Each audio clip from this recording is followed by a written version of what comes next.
Tehran university of medical sciences के हुजत दोस्त Ali hostel पर शनिवार को इजरायली ड्रोन हमले में 2 कश्मीरी छात्र घायल हुए हैं। घटना के बाद हॉस्टल खाली कराकर सभी छात्रों को पास के गांव रामसर में स्थानांतरित किया गया है। जम्मू कश्मीर स्टूडेंट एसोसिएशन के अध्यक्ष नासिर ने पुष्टि की कि घायल छात्र हमीम खान और जईम काजी हैं, जिन्हें प्राथमिक चिकित्सा के बाद अस्पताल में भर्ती कराया गया। छात्रों ने बताया कि हमले के समय वो हॉस्टल में मौजूद थे और अचानक हुए धमाके से इमारत का मलबा उन पर गिरा। इस घटना में कश्मीर घाटी के 2 भारतीय छात्र हमीम खान और जईम काजी घायल हो गए, जिन्हें प्राथमिक चिकित्सा दी गई। छात्रों ने बताया कि यहाँ की स्थिति बहुत चिंताजनक बनी हुई है। सभी छात्र बेहद डरे हुए हैं।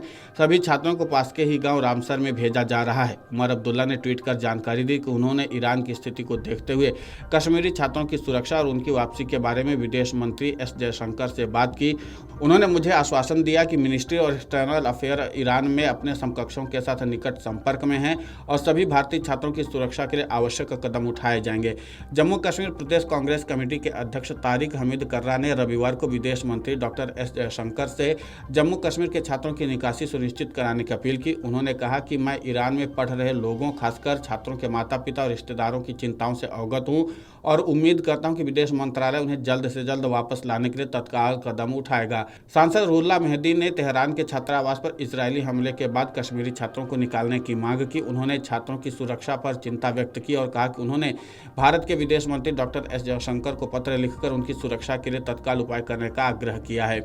उधर मुख्यमंत्री उमर अब्दुल्ला ने कहा कि ईरान में फंसे कश्मीरी छात्रों की सुरक्षित वापसी के लिए सरकार जमीनी स्तर पर अभियान चलाएगी। छात्रों की सुरक्षा को देखते हुए ही आगामी कदम उठाए जाने हैं, इसकी सरकार तैयारी कर रही। उन्होंने दोहराया कि छात्रों की सुरक्षा सर्वोपरि है और सरकार हालात पर लगातार नजर बनाए हुए। मुख्यमंत्री ने रविवार को कहा कि वे इन छात्रों को लेकर एक अभिभावक की तरह चिंतित हैं। उन्होंने छात्रों के परिजनों से संयम रखने और सरकार के आगामी कदम का इंतजार करने की अपील की। उन्होंने यह भरोसा दूसरी बार जताया है। इससे पहले भी वे ईरान में छात्रों की फंसी स्थिति पर चिंता जता चुके हैं। उन्होंने बताया कि केंद्र सरकार से उनका संपर्क बना हुआ है और वे तेहरान, शिराज और कोम सहित अन्य प्रभावित शहरों में छात्रों की स्थिति की निगरानी कर रहे हैं। मुख्यमंत्री ने कहा कि जम्मू कश्मीर के करीब 1300 छात्र ईरान में मेडिकल समेत विभिन्न पाठ्यक्रमों में पढ़ाई कर रहे हैं। उन्होंने सभी छात्रों को सुरक्षित निकालने का भरोसा दिलाया है। गौरतलब है कि जम्मू कश्मीर छात्र संघ ने मुख्यमंत्री से गुहार लगाई कि वे केंद्र सरकार और ईरानी प्रशासन से संपर्क कर छात्रों की सुरक्षित वापसी सुनिश्चित करें, जिसके बाद ये बयान सामने आया है। आपको बता दें कि इसराइल ने रविवार को ईरान पर फिर तगड़ा हमला किया, जिसमें उसके ऊर्जा, उद्योग और रक्षा मंत्रालय के मुख्यालयों को निशाना बनाया गया। ईरान ने भी मिसाइलों की एक नई बौछार की, जिसमें 4 लोगों की मौत हो गई। इसराइली अधिकारियों ने कहा कि गैलीली अपार्टमेंट की एक इमारत में 4 लोग मारे गए हैं। वहीं ईरान में मरने वालों की संख्या तुरंत उपलब्ध नहीं हो पाई है। रविवार दोपहर करीब 12 बजे और फिर 3:30 बजे के आसपास ईरान की राजधानी तेहरान में विस्फोट हुए। ईरान के रिवोल्यूशनरी गार्ड के करीब माने जाने वाले अर्ध सरकारी समाचार एजेंसी वली असर स्क्वायर इलाके में एक हमले की सूचना दी और दूसरा वायुसेना के नाम पर बने रिहायशी इलाके में। दूसरी इसराइल में भी शाम करीब 4 बजे कई शहरों में हमले के सायरन बजने लगे। लड़ाई शुरू होने के बाद ईरान ने पहली बार दिन में हमला बोला।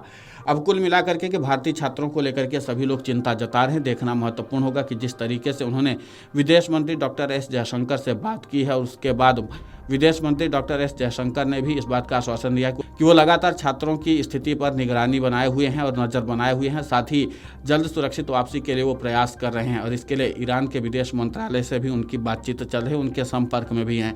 अब देखना ये महत्वपूर्ण होगा कि जो छात्र ईरान में फंसे हुए हैं और इजराइल की तरफ से लगातार एक के बाद एक हमले हुए जा रहे हैं, उसके बाद इन छात्रों की सुरक्षित वापसी कैसे सुनिश्चित होती है। Video desk amarujala.com। अगर आप ये वीडियो YouTube पर देख रहे हैं तो हमारे चैनल को सब्सक्राइब कर बेल आइकन दबाएं और Facebook पर देख रहे हैं तो हमारे पेज को लाइक करें। 8 मिलियन प्लस सब्सक्राइबर, आपके इस भरोसे के लिए बहुत धन्यवाद।